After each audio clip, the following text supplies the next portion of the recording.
Assalamualaikum warahmatullahi wabarakatuh.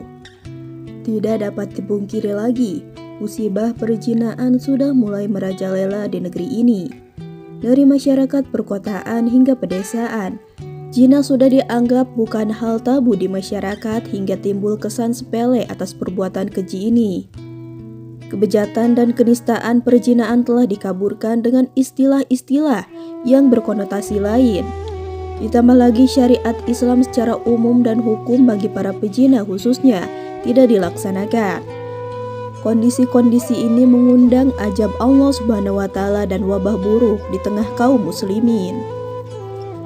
Perzinahan yang mewabah ini menimbulkan berbagai macam problematika sosial yang menyakitkan, tidak hanya pada kedua pelakunya saja, tapi bagi keluarga, masyarakat, dan bagi keturunannya sendiri pastinya. Padahal Allah Subhanahu wa Ta'ala telah mengancam para pelaku zina dengan hukuman yang sangat berat, baik ketika masih hidup di dunia, terlebih di akhirat kelak.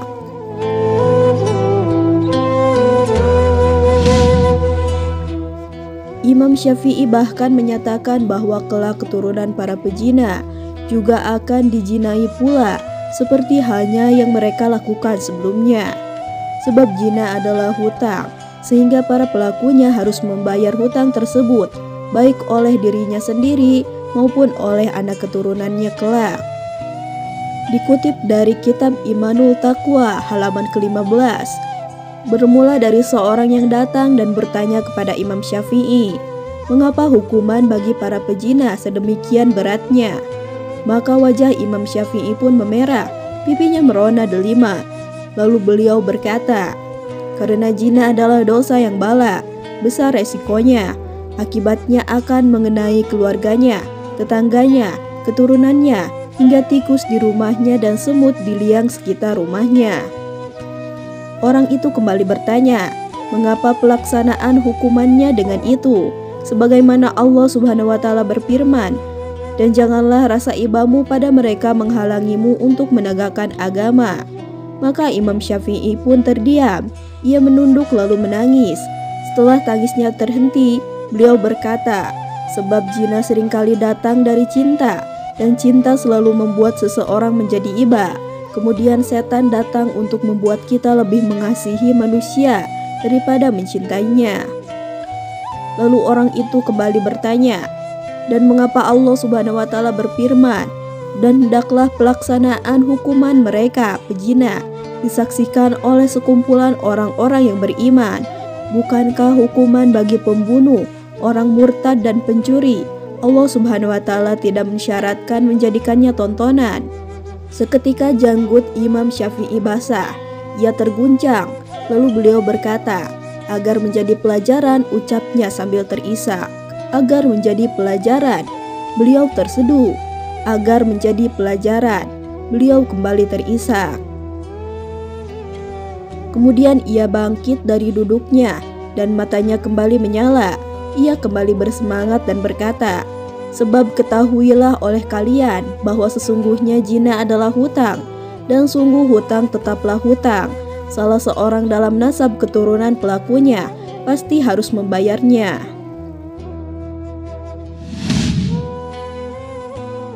Dari uraian tadi, orang yang paling dirugikan adalah anak dan keturunan hasil perbuatan keji tersebut. Padahal predikat anak haram yang biasa masyarakat sematkan sudah cukup menyebabkan si anak menderita kesedihan mendalam, meskipun yang berbuat dosa adalah orang tuanya. Apalagi bila menengok masalah-masalah lain yang mesti ia hadapi di kemudian hari. Ya, keturunan yang dihasilkan dari perbuatan zina akan mendapatkan 3 kerugian besar. Kerugian apa sajakah itu? Simak uraian kami di video ini selengkapnya. Anak hasil zina dinasabkan pada ibunya.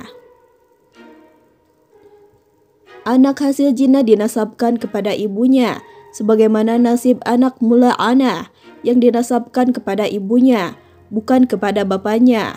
Sebab nasab anak ini telah terputus dari sisi bapak.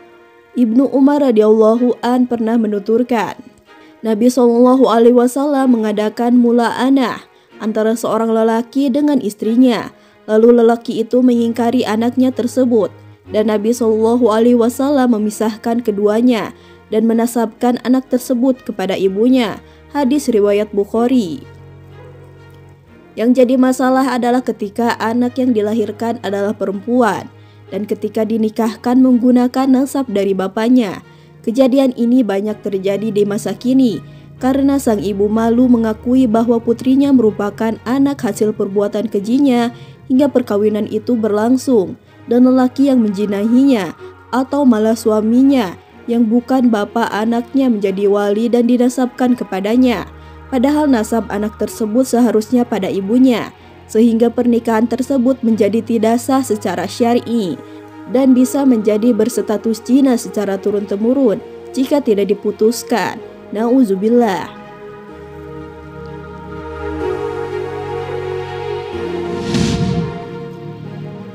Tidak berhak mendapatkan warisan dari pihak keluarga bapaknya.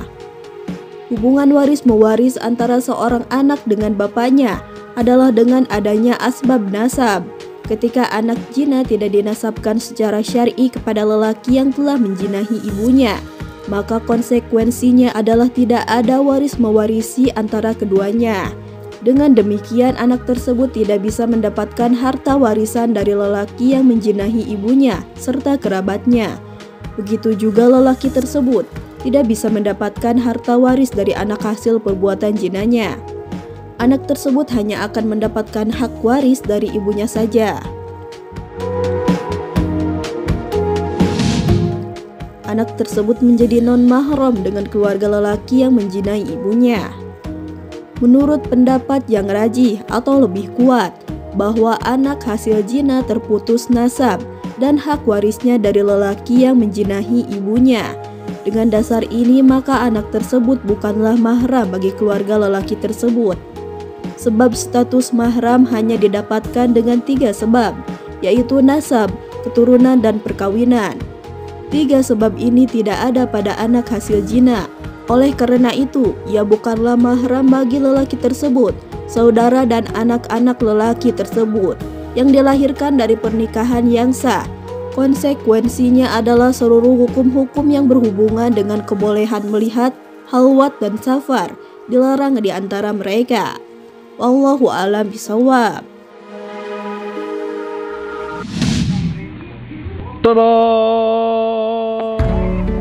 Nah, bagaimana menurut kalian? Dengan keburukan dan kerugian yang begitu banyaknya, masihkah mau menuruti nafsu syahwat? Padahal Allah telah memerintahkan kita untuk melakukannya dengan cara yang halal.